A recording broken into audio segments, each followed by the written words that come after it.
First things first, I want you to realize that body image has way less to do with your physical appearance and more to actually do with your mindset.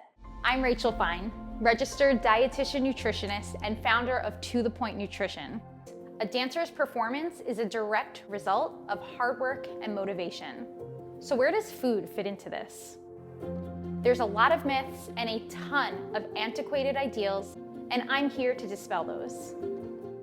Hey dancers, welcome back to Nutrition for Dancers with me, Rachel Fine, where you can learn how to become the healthy dancer. So today I'm shifting the focus away from food and onto a very important topic for dancers, and that's body image. First things first, I want you to realize that body image has way less to do with your physical appearance and more to actually do with your mindset.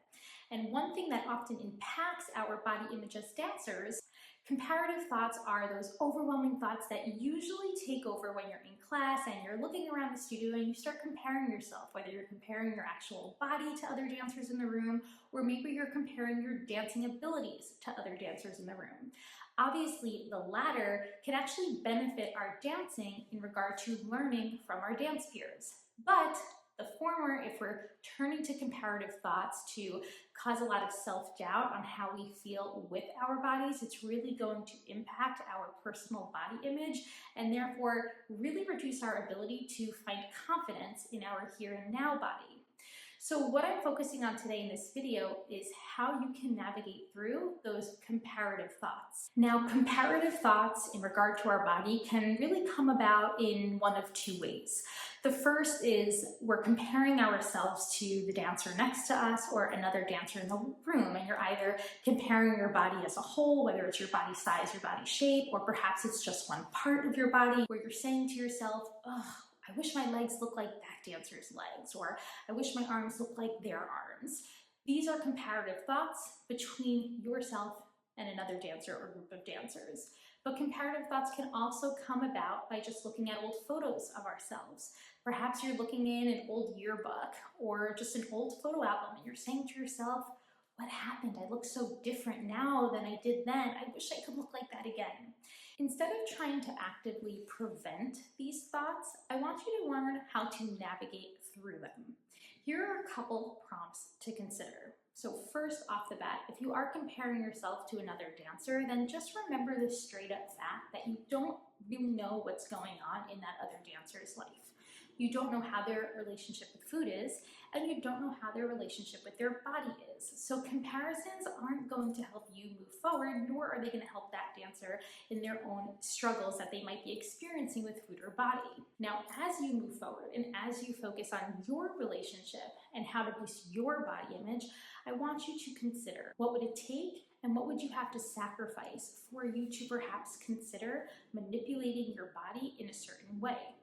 Sacrificing your health in regard to your physical and mental well-being is a huge one here. We know that restrictive dieting leads to injury and mental burnout. Injury from hormonal instability is a big one.